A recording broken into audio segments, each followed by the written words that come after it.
আসসালামু আলাইকুম রহমতুল্লাহি আবরাকাত।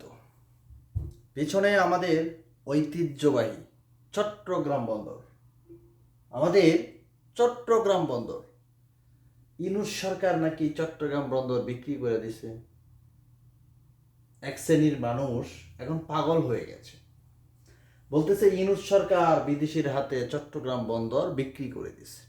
30 বছরের জন্য চট্টগ্রাম বন্দর দিয়ে দেওয়া হয়েছে, মানে বিক্রি করে দিছে। ইউনূস তো খুব বাটপার। ইউনূস না না না, ইউনূস আমাদের দেশটাকে বিক্রি করে দেবে, এই ইউনূস খাইয়া যাচ্ছে। আসেন পয়েন্টে কথা বলি এখন।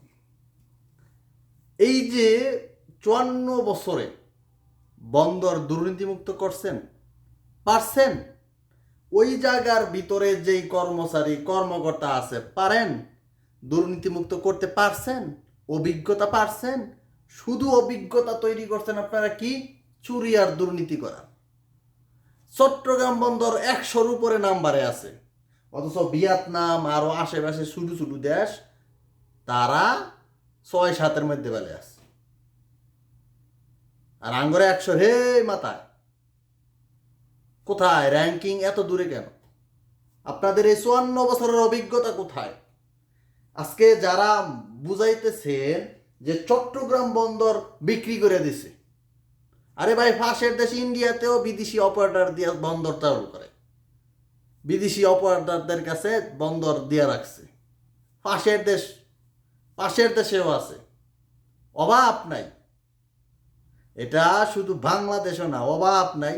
এরা অনেকগুলা দেশের মধ্যে বন্দর পরিচালনা করে। আমাদের বন্দর বিদেশিদের হাতে গেলে এটা একটা চুক্তি হয়েছে, তারা সেই লেভেলে দেশকে দিবে আর তারা নিবে। ব্যবসা যেহেতু আমার বন্দরে লাভ হয় না, আমার বন্দরে লস, আমার বন্দরে শুধু বাটপারি সিটারি হয়, তাহলে আমার বন্দর আমার হাতে রেখে লাভ কি? যারা যে উল্টাপাল্টা ফেসবুকে ছড়ান, মানুষকে আতঙ্ক করেন, মানুষকে বুঝান বিক্রি করে দিছে, কি বুঝেন? যান ইয়া বলেন, আপনি দাঁড়ান যে আমি ওই বন্দর দুর্নীতি মুক্তভাবে চালামু, আসেন আপনাকে দেই, আসেন আপনি।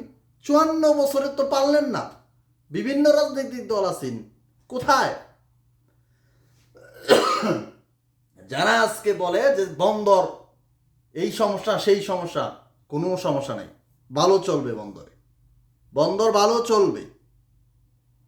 কারণ বিদেশিরা ওই যে লাল দিয়া বন্দর যেটা করবে, ওইটা তাদের অর্থায়নে তারা তৈরি করবে, বিভিন্ন মালামাল আনবে, অনেক কিছু আনবে। 30 বছর তারা এটাকে আমাদের চুক্তির সাথে তারা ব্যবহার করবে, তখন বাড়াইতেও পারে নাও বাড়াইতে পারে, তখন যত মালামাল আছে সব আমাদের থেকে যাবে। এর ভিতরে আমাদের যারা কাজ করবে তাদের সাথে তারা যদি পর্যাপ্ত পরিমাণ অভিজ্ঞতা তৈরি করতে পারে, তখন তো আমাদের আর বিদেশির দরকার নাই, তখন আমাদের বিদেশির কোনো প্রয়োজন নাই। সুতরাং আমি মনে করি চট্টগ্রাম বন্দর বিদেশির হাতে দেওয়া ভালো, বিদেশিদের হাতে দেওয়া ভালোই হয়েছে, দুর্নীতি কমবে। আজকে টকশোতে এক উনি বলছেন যে আমরা তো পারি নাই, আমরা সক্ষমতা তৈরি করতে পারি নাই, আমরা খালি চুরি বাটপারি করতে পারছি, তার জন্য আজকে বিদেশির হাতে দিতে হয়। কেন দিব বিদেশিদের হাতে? বাধ্য হয়ে দিচ্ছে সরকার। আজকে যারা এর বিরোধিতা করবে তাদের মনে গাবলা আছে, বাংলা কথা। এটা এখন দিলে এটার ভিতরে বাটপারি হবে না, আবার কখন যায় না তো। আমরা তো যাতে মাথাল, ওইতে দেখা গেছে বিদেশি লোকে মিললে তাকরটাও পড়াই দিম, যাও তোমরাও খাও আমরাও খাই, শেষ নাই তো। আমরা আবার এই দিক দিয়ে খুব ট্যালেন্টেড। তো চট্টগ্রাম বন্দর নিয়ে আপনারা যারাই অনেক কথা বলেন, একটু দেখবেন খবরে অনেক দেশ এই বন্দর বিভিন্ন দেশ দিয়ে পরিচালনা করে, যখন তারা না পায়। পাশের দেশের মতন এত বড় দেশ যদি বন্দর পরিচালনায় বিদেশিদের দরকার পড়ে, তাহলে আমরা দোষের কি? এটা কি বিক্রি করে দিছে? বন্দরকে বিক্রি করে দিছে? উল্টাপাল্টা কেন বলেন? ভালো থাকবেন। এটাই ছিল চট্টগ্রাম বন্দরের যেই কথাটা, আসলে নিউজটা ছিল যে আসলে চট্টগ্রাম বন্দর ভালো হবে, আমি যতটুকু বুঝি আমার ক্ষেত্রে।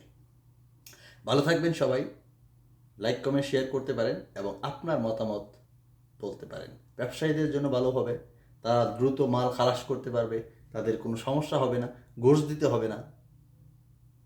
যেমন ওই যে কিছু ব্যবসায়ী আছে 5 টাকার মাল আইনা কইব যে আমি 2 টাকার আনছি, অর্ধেক তুমি না অর্ধেক আমি নেই। সরে সরে তাল তো ভাই। ওকে, বাই বাই, টাটা। ভালো থাকবেন সবাই, আপনার মূল্যবান কমেন্ট করবেন এবং লাইক কমেন্ট শেয়ার করতে ভুলবেন না কিন্তু।